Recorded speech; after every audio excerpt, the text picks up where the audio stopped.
지난 시간에 로마서의 기초적인 말씀을 하고 오늘은 실제적으로 이제 로마서가 시작이 됩니다. 여러분, 이 로마서를 사도 바울이 썼어요. 사도 바울이 썼는데 오늘 본문에서 사도 바울이 자기 자신에 대해서 뭐라고 규정하고 있는가 이렇게 얘기하고 있어요. 여러분은 여러분 스스로 어떤 사람이라 생각하십니까? 참 이렇게 어려운 질문이죠. 종이 한 장 가지고 나라는 사람이 누구인가 이렇게 적으면 때로는 우리의 무슨 직업을 적기도 하고 때로는 뭐 고향을 적기도 하고 그러는데 실제적으로 나라는 사람이 어떤 사람인가, 특별히 하나님과의 관계에서 이게 참 중요한 것 같아요. 오늘 본문에서는 사도 바울이 하나님의 관계에서 자기 자신이 어떤 사람인가에 대해서 규정하고 있다는 거예요.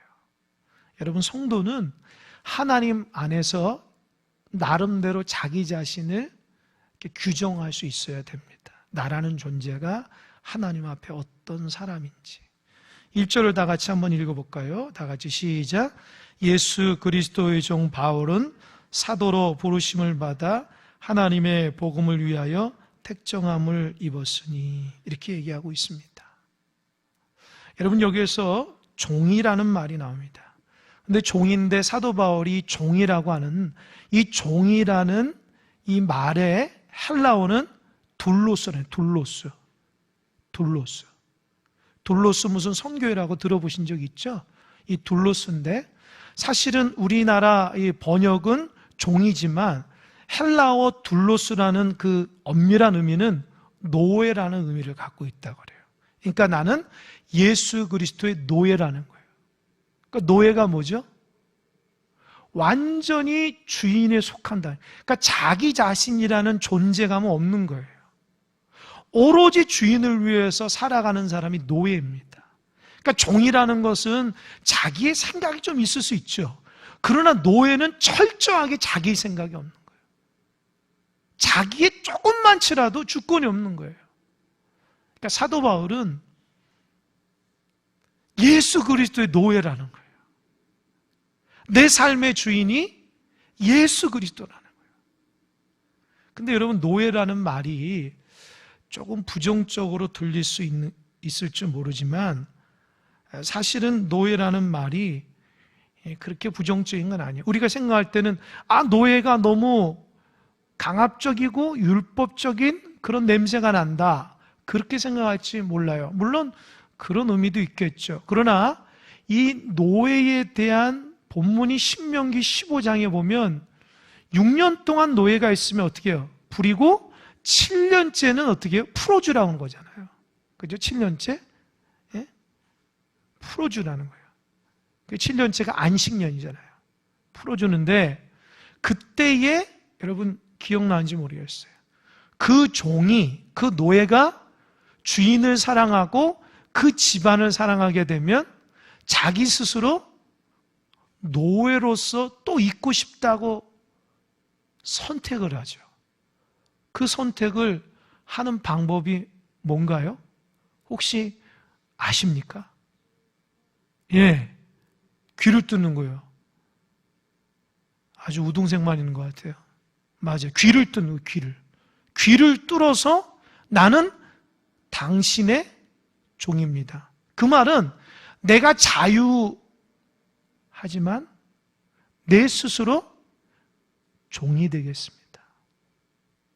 그 말은 예수 그리스도의 종이라는 것은 내가 율법적으로 주님을 따라가는 것이 아니라 내가 주님을 자유하지만 내가 주님께 예속된 하나님의 사람이 되겠습니다. 그런 거예요. 여러분, 신앙도 똑같아요. 때로는 그 신앙의 삶을 보면 율법적인 요소가 없지 않아 있어요. 왜냐하면 구약의 말씀이 주로 율법적인 말씀입니다. 그런데 율법이 아니라 그리스도 안에서 자유하게 하는 복음의 사람이 되는 거예요. 그러니까 사도 바울은 예수님 만나고 나서 자기의 모든 삶을 다 내려놨어요. 그리고 오직 예수님이 원하시는 그 삶대로만 살아갔다는 거예요. 이게 얼마나 중요한지 몰라요. 사도 바울처럼 공부 많이 하고 율법에 대해서 뛰어난 사람이 없거든요. 열심히 있는 사람이 없거든요. 그러나 예수님 딱 만나고 나서 자기의 삶을 완전히 내려놓고 오직 예수 그리스도를 스스로 노예가 돼서 따라가는데, 그게 강압적인 것이 아니라 사랑으로서 스스로 막 따라가는 거예요. 사도 바울이 예수 그리스도의 종이다, 이렇게 얘기하고 있습니다. 여러분은 예수 그리스도의 종이십니까? 여러분은 예수 그리스도의 둘로씁니까? 자유 안에서 예수님을 스스로 따라가는 노예이십니까? 아니면 억지로 따라가는 율법적인 사람입니까? 잘 살펴봐야 돼요. 신앙이 내 스스로 내 마음속에서 주님을 사랑하는 마음이 이렇게 일어나게 되면 그 신앙의 여정이 참 행복하고 즐거워요. 그런데 의무적이거나 때로는 율법적일 때는 힘들 때도 있죠. 그러나 신앙은 늘 이렇게 자기 스스로만 되는 건 아니에요, 사실은요. 때로는 힘들고 어려울 때는 율법의 말씀이 우리에게 권면의 말씀이 돼요. 그래서 우리는 그래도 주님을 스스로 사랑하며 잘 따라가는 여러분 되시길 바랍니다. 두 번째로 사도 바울은 자기를 어떻게 생각하냐면, 예수 그리스도의 종 바울은 사도로 부르심을 받았다는 거예요. 사도. 우리 사도 요한, 예수님의 12제자, 12사도 이렇게 얘기하는 거예요. 여러분, 성경에 나와 있는 신약에서의 사도됨의 규정이 세 가지가 있어요. 여러분, 아무나 사도라고 붙이지 않거든요. 예수님이 12사도. 그러잖아요. 그죠? 사도 바울 이렇게 얘기하잖아요. 또 다른 인물들은 사도라는 말을 쓰죠. 이 사도라는 이 언어의 정통성은 첫 번째로는 예수님을 직접 가르침을 받은 직계라는 거예요. 직계. 예수님으로부터 교훈을 받아야 돼요. 그리고 두 번째로는 예수님의 부활을 목격해야 돼요. 그러니까 예수님이 살아있다는 걸 직접 목격해야 돼요. 세 번째로는 예수님으로 파송을 받아야 돼요. 내가 너를 파송하는. 그러니까 이 초대교회에서 이 사도라는 이 논쟁들이 많이 일어나는데, 그 규정은 뭐냐? 직접 예수님 밑에서 가르치는 사람이 사도다. 그 당시에는 거짓 사도들이 참 많았어요. 그래서 예수님의 말씀을 직접 듣지도 않고서 자기가 사도라고 해서 많은 사람들에게 잘못된 복음을 전해줬기 때문에 그 예수님의 사도에 대한 정통성은 직접 예수님 곁에서 직접 교훈을 듣고 부활하신 예수님을 만나고, 또 한 가지는 예수님을 직접 파송받은 사람이에요. 이 사도라는 말은 보냄을 받았다, 사명자라는 것을 의미해요. 그러면 사도 바울은 사도일까요? 사도가 아닐까요? 물론 사도 바울이니까 사도죠. 근데 사도 바울이 쓴 서신에는, 여러분은 이 사도 바울이 쓴 서신을 꼼꼼히 읽어보면 의문 나는 것이 한 가지인데, 그게 뭐냐면 어느 곳에서는 나 사도, 하나님의 특별한 은혜로 부르심 받은 나 사도 이렇게 시작하고요, 어떤 데는 사도라는 말을 안 써요. 그러면 어느 때는 사도라고 쓰고 어느 때는 사도라고 쓰지 않을까요? 이유가 뭘까요? 그게 배경이 있어요. 사도 바울에게 당신 사도냐? 라는 사도 논쟁을 하는 지역에는, 교회에는 자기가 사도라고 분명히 써요. 그런데 사도 바울이 사도라고 하는 논쟁을 하지 않는 곳에는 그냥 시작합니다. 그러면 사도 논쟁을 일어나는 사람들이 누굴까요? 이방인들은 바울을 보고 당신이 사도냐 아니냐 그런 얘기 안 해요. 그럼 누가 바울에게 사도냐 아니냐 얘기할까요? 유대인들이죠. 그렇죠. 권사님 말씀 맞아요. 유대인들이 너는 예수님을 본 적도 없고 부활한 적도 없고 목격한 적도 없고 파송받지 않고 너가 어떻게 사도냐? 그렇게 논쟁하는. 그러니까 이 로마 교회도 상당 부분 유대인들이 있었던 거예요. 이방인들도 있었지만. 그러니까 사도 바울이 사도인지 아닌 건지 딴지를 거는 유대인들이 있기 때문에 처음부터 나 바울은 하나님도 사도로 부르심을 받았다는 거예요. 그러면 역사적으로 보면 사도 바울은요, 예수님을 직접 만나질 않았어요. 근데 딱 한 군데 예수님과의 만남이 있는데 거기가 어디죠? 다메섹에서 만난 거예요. 그것도 환상 가운데. 직접 보지 못했어요. 그러니까 그때에 직접 주님의 음성을 들었죠. 직접 부활하시고 난 주님을 경험한 거잖아요. 또 내가 너를 이방인의 사도로 삼겠다고. 이 세 가지가 다 적용이 되는 거예요. 그러니까 바울은 자기가 직접 평상시 예수님의 말씀을 듣지 않았지만 그 다메섹 도상에서 직접 주님을 만나서 교훈을 받고 직접 부활하신 주님을 목격하고 직접 파송을 받았다는 거예요. 그러니까 나는 사도라는 거예요. 이해되시죠? 하나님은요, 그렇게라도 역사해 주십니다. 그렇게라도 역사해 주세요. 기독교 역사상 신학을 공부하고 뛰어난 신학자, 목회자들도 하나님의 일을 하지만 신학을 공부하지 않고 은혜 받고 예수님의 사람이 되어서 아주 놀라운 큰 일을 감당하는 많은 평신도 사역자들이 있었어요. 그들은 주님의 능력이 일어났고요. 그들은 가는 곳마다 그 어떤 목회자나 그 어떤 신학자보다도 아주 강력한 역사를 일으켰던 사역자들이 있어요. 평신도 사역자들이. 그들도 정규 신학교 과정을 마치지 못했기 때문에 신학에 대한 특별한 체계는 없고 말씀에 대한 많은 지식은 없지만 그들은 말씀의 능력이 있었어요. 왜인지 아십니까? 예수님을 직접 경험하기 때문입니다.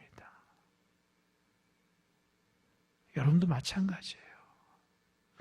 여러분이 신학을 공부하지 않더라도, 여러분이 체계적으로 성경을 많이 알지 못하더라도 살아계신 예수님, 부활하신 예수님, 그분의 말씀 앞에 사로잡히면 사도보다 더 위대한 하나님의 사람이 될 수 있습니다. 아멘. 그런 사람들이 되시길 바랍니다. 교회마다 엄밀하게 얘기하자면 목회자보다 훌륭한 평신도들도 많아요. 감추어진 그런 사람들도 참 많이 있습니다. 어찌 보면 정말 순수한 마음으로 주의 말씀을 읽고 기도하고 예배하며 나가서 순종함으로 복음을 전하고 직장에서도 예수 그리스도의 삶으로 살아가는 평신도 정말 훌륭한 사람들이 있습니다. 목회자들은 때로는 사명감이 있지만 때로는 의무감이 있을 수 있어요. 그러나 정말 순수한 마음으로 하나님의 말씀을 받고 그 하나님의 은혜를 붙잡고 기도의 사람이 되어서 생명을 살리는 위대한 사람도 많아요. 그래서 각 교회마다 기도 많이 하는 사람들, 전도 많이 하는 사람들은 목회자가 아니라 누구예요? 평신도예요. 여러분, 그래서 하나님은 평신도에게 은혜를 많이 주신다고요. 목회자는 주로 말씀을 가르치고 어떤 신학적인 교리라든지 교회가 교회되기 위해서 이렇게 가이드라인을 치지만 정말 능력은 여러분의 삶 가운데 일어나는 거예요.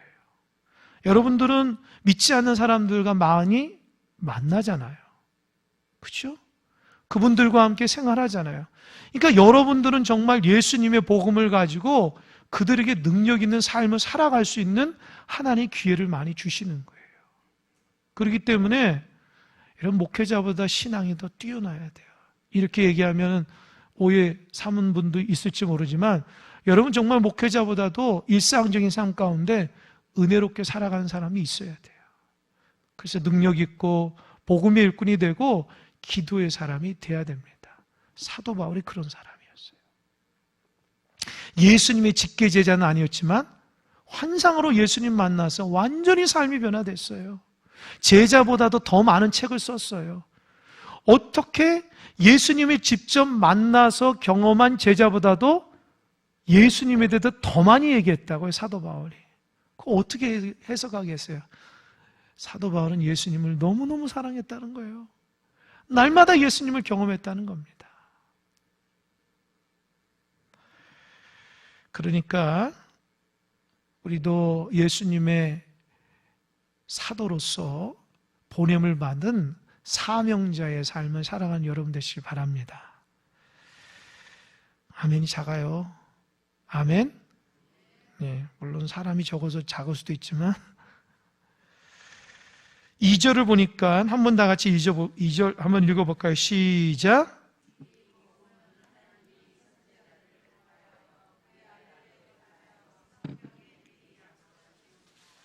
여러분, 이 복음이라는 말은, 그러니까 사도 바울이 사도로 부르시면 이 복음 때문에 이렇게 했다는 거예요. 이 복음이라는 유앙겔리온이라는 헬라어 말은요, 원래는 기독교 말이 아니에요. 로마 말이래요, 로마. 그러니까 그들에게 복음이라는 건 좋은 소식, 기쁨의 소식이거든요. 그러니까 로마에게 있어서 가장 기쁨의 소식이 뭔지 알아요? 로마 황제의 후계자인 아들이 태어난 것이 기쁨의 소식이었대요. 그러니까 로마에서의 기쁨의 소식은 후계자가 태어나는 거예요. 근데 그거는 로마 사람에게만 주어지는 복음이었어요. 그러나 예수 그리스도는 전 인류의 모든 사람을 구원하기 위한 구원자라는 의미로 사도 바울이 이렇게 쓴 거예요. 이해하셨죠?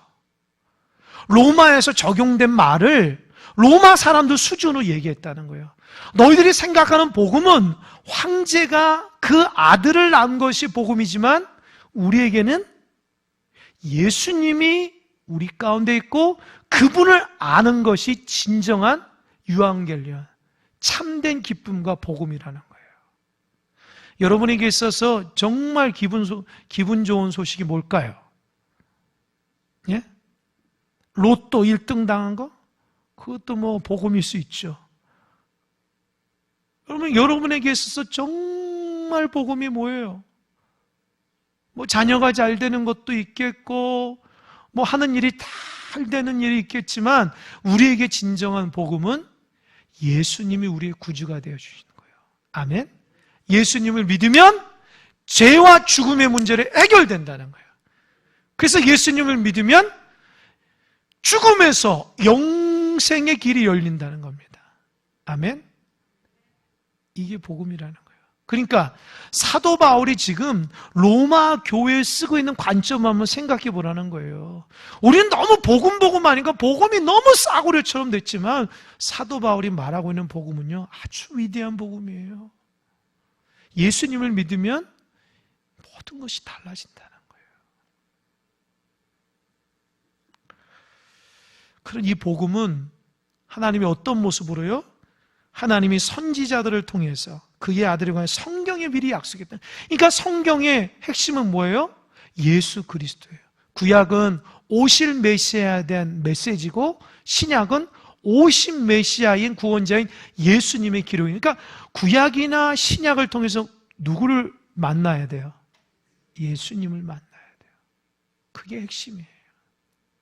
그러니까 성경을 통해서 예수님을 만나야 돼요. 그러니까 여러분 성경을 통해서 누구를 만나? 예수님 만나야 돼요. 내가 지식으로 하는 것이 아니라 성경은 모두 다 예수님을 위해서 예수님에 대한 기쁜 소식으로 쓰여졌다는 거예요. 그러니까 성경을 읽으면 자동적으로 예수님 사랑합니다. 예수님 나의 구원자 고백이 돼야 돼요.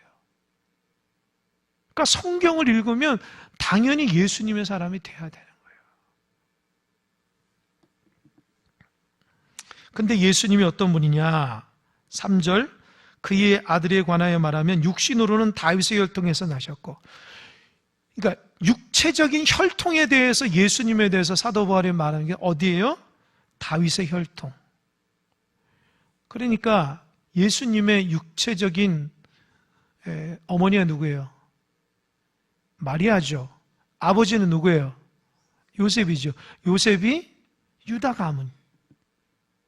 그러니까 이 마리아와 요셉을 통해서 나온 예수님은 그 유다 쪽에서 쭉 올라가니까 다윗의 혈통이라는 거예요.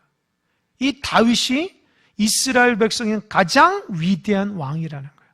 그 메시아의 약속된 메시아의 혈통이 다윗의 혈통인데, 예수님은 육체적으로는 진짜 성경에서 기록한 대로 다윗의 혈통에서 나셨다는 거예요. 두 번째로 4절을 보니까 성결의 영, 성결의 영으로는 죽은 자들 가운데서 부활하사 능력으로 하나님의 아들로 선포되었으니 곧 우리 주 예수 그리스도시니라. 여러분, 성결의 영이 뭘까요? 조금 난해한데요, 거룩한 영이라는 거예요. 그러니까 예수님은 육체적으로는 다윗의 혈통에서 나왔지만 영적으로는 거룩함이, 죄가 없다는 거예요. 이 거룩함에 대한 증거가 뭐냐? 부활하셨다는 거예요. 여러분, 부활의 증거가 왜 위대한지 아시죠? 예수님이 인류에서 처음으로 부활하셨어요. 그러니까 부활이라는 것은 이 땅에서의 어쩔 수 없는 숙명과도 같은 게 뭐냐? 사람은 태어나고 죽는다라는 거잖아요. 누구든지 영원으로 살 수가 없어요. 근데 예수님은 그 죽음을 뛰어넘은 거예요. 부활하심으로. 근데 왜 죽어요? 죽는 이유가 뭐예요? 죄 때문에, 죄 때문에. 죄 때문에 죽는 거거든요. 근데 나이가 들어서가 아니라 성경적인 관점만 하면 죄가 있기 때문에 영원하지 않고 죽는 거예요. 그러니까 예수님은 죽으셨다가 부활하셨어요. 그러니까 죄와 죽음의 문제를 해결했다는 거예요. 그러니까 예수님을 믿으면 두 가지가 해결되는 거예요. 죄의 문제와 죽음의 문제를 해결되는 거예요. 여러분, 죽음의 문제 참 두렵죠. 인류에게 있어서 죽음이라는 것은 늘 공포로 다가오는데요, 이 죽음의 문제는 어디서 해결되냐? 예수님을 진정함으로 믿을 때에 해결될 수 있다는 거예요. 또 인류의 가장 큰 적인 죄입니다. 우리 안에서 가장 큰 적은 죄거든요. 이 죄를 다스리는 건 누가 다스려야 돼요? 누가 다스려야 돼요? 예수님밖에 안 된다는 거예요. 우리 스스로는 안 된다는 거예요. 죄는 노력으로 되는 게 아닙니다. 예수님을 나의 구주로 모셔야지, 주님이 십자가의 그 능력으로 나를 붙들어야지 죄를 이길 수 있는 거예요.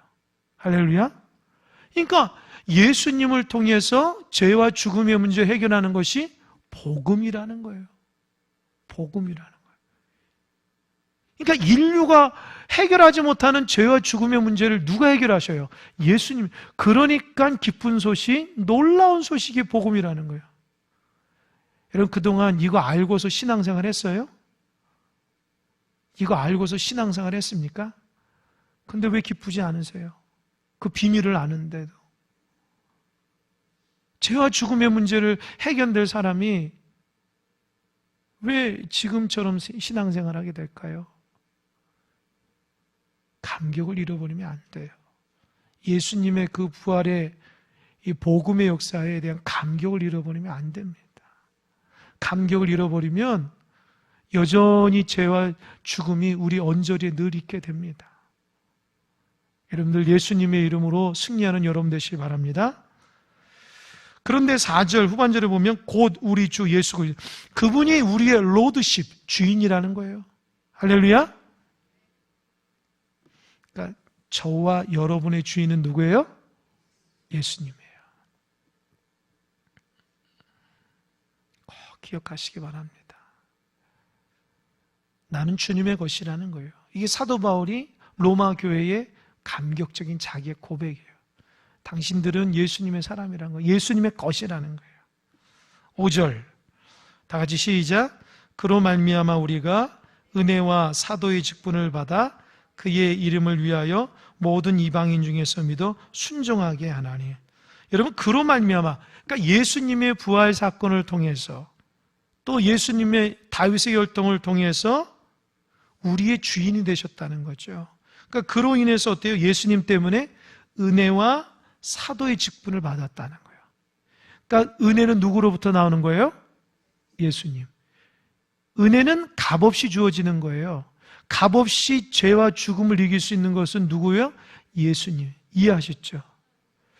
그러니까 로마서가 너무 이 구절구절을 풀어가면은요, 너무 위대한 책이 깜짝깜짝 놀라요. 은혜는 예수님으로부터 오는 거예요. 사람으로부터 오는 게 아니라, 나의 깨달음으로부터 오는 게 아니라 예수님으로부터 오는 거예요. 왜요? 그 예수님 나의 죄와 죽음의 문제를 해결했기 때문에 값없이 내가 주어진다는 거예요. 죄를 위해서 우리가 노력할 필요 없어요. 죄를 이겨나기 위해서 예수님 믿기만 하면 돼요. 죽음을 위해서 우리가 노력할 필요가 없어요. 안 죽으려고 예수님을 믿게 하면 죽음의 문제 해결이 되는 거예요. 그러니까 그게 은혜라는 거예요. 아멘? 우리 얼마나 위대한 하나님의 사람입니까? 은혜와 사도의 직분. 그러니까 그 은혜를 알았으니까 어떻게 해요? 좀 가서 전하라는 거예요.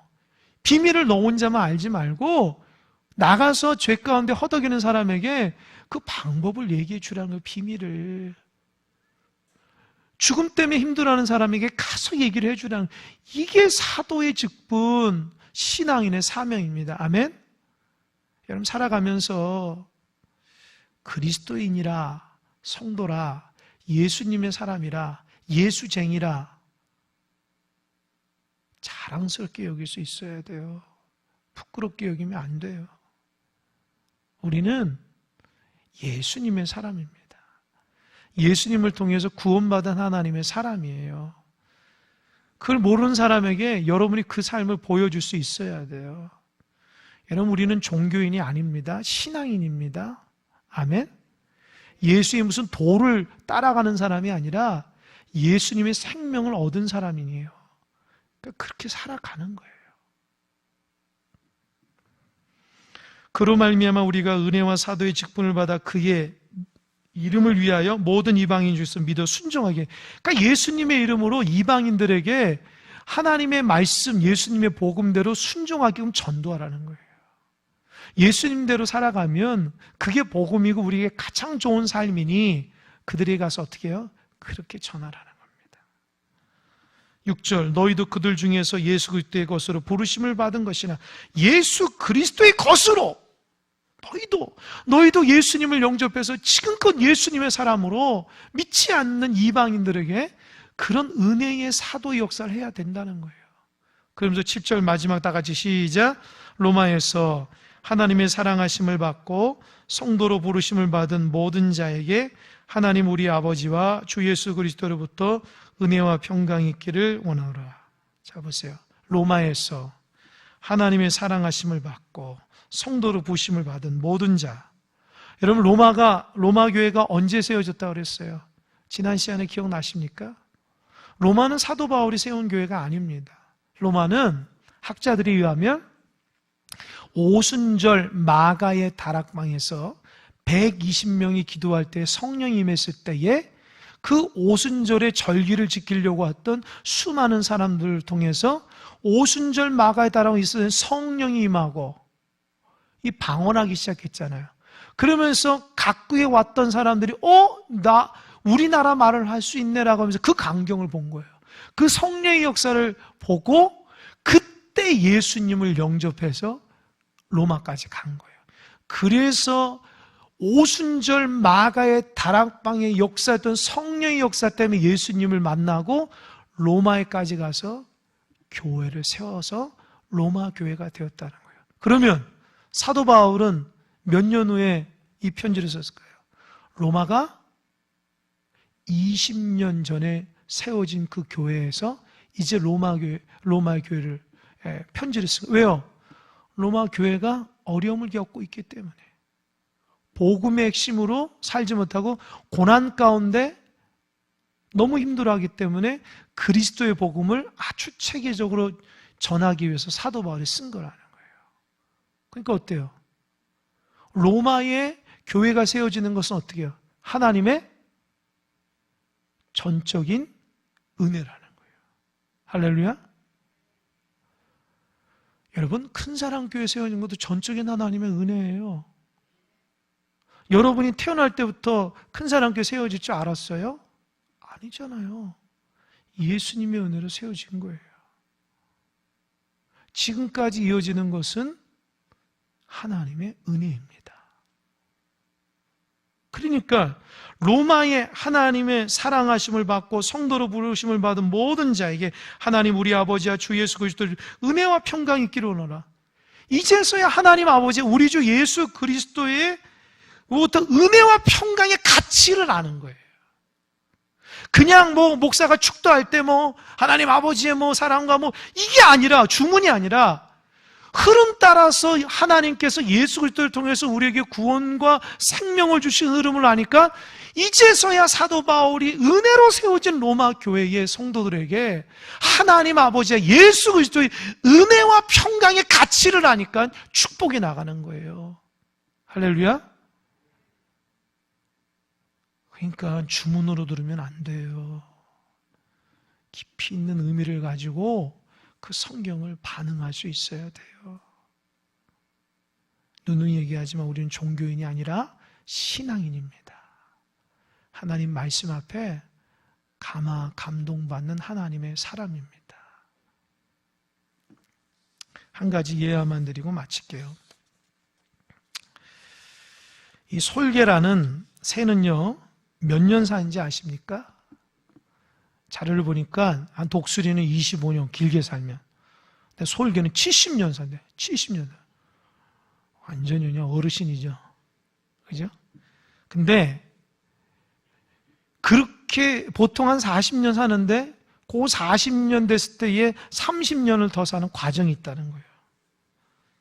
그게 뭐냐? 40년을 이렇게 살게 되면 이 깃털이 무거워지고 이 뿌리 있죠. 그 부리하고 이 발톱이 너무 무뎌서 이제 사냥도 할 수 없고 날 수가 없대요. 그러면 두 가지 선택. 그냥 죽느냐? 아니면 이걸 뛰어넘고 30년을 더 사느냐. 이 30년을 더 살기 위해서 솔개는 높은 산으로 날아가서 둥지를 틀고 그 높은 산에 한 반년 동안을 거쳐 자기의 싸움을 한대요. 그게 뭐냐? 먼저 자기의 뿌리를 돌이나 나무에 붙여서 새 뿌리를 이렇게 뺀 다음에 새롭게 나기를 기다린다. 그런 후에 자기 이 새로운 부리로 날카로운 것을 자기 발톱을 또 쪼아가지고 발톱을 무딘 발톱을 뽑는데요. 그러면 또 발톱이 또 몇 개월 있다 나오면 그 발톱이 돋아나면 자기의 날개를 깃털을 뽑아버린대요. 너무 무겁고 그러면 그 깃털이 또 새롭게 난다는 거예요. 그래서 30년을 새롭게 한다는 거예요. 만약에 솔개가 이 높은 둥지에 가서 이 작업을 하지 않으면 그냥 거기서 죽는다는 거예요. 신앙인이 예수님 믿고 살아가다가 그 높은 단계로 올라가야 할 단계가 있어요. 그러니까 더 깊이 있는 단계. 그러니까 쉽게 말하자면 신앙생활을 이렇게 하다 보면 어느 정도 이렇게 평평해진 단계가 있어요. 더 이상 못 나가고. 그럼 어떻게 해야 될까요? 더 높은 곳으로 가기 위해서는 예수님과의 혼자만의 시간을, 자기 싸움의 시간을 가져야 돼요. 그 예수님의 말씀으로 우리의 무딘 부리를 빼고 우리의 무딘 손톱을 빼고 날개를 다 뽑고 주님 주신 말씀의 힘으로 새로운 깃털이 나야 되고 발톱이 생기고 부리가 생겨야 돼요. 그래야지 그 또 이 날개를 가지고 힘차게 살아갈 수 있는 겁니다. 신앙생활 하다 보면 매너리즘에 빠질 때가 있고 성장하지 못할 때가 있어요. 여러분 예수님과 더 깊이 있는 사도 바울의 다메섹의 경험이 여러분이 있길 바랍니다.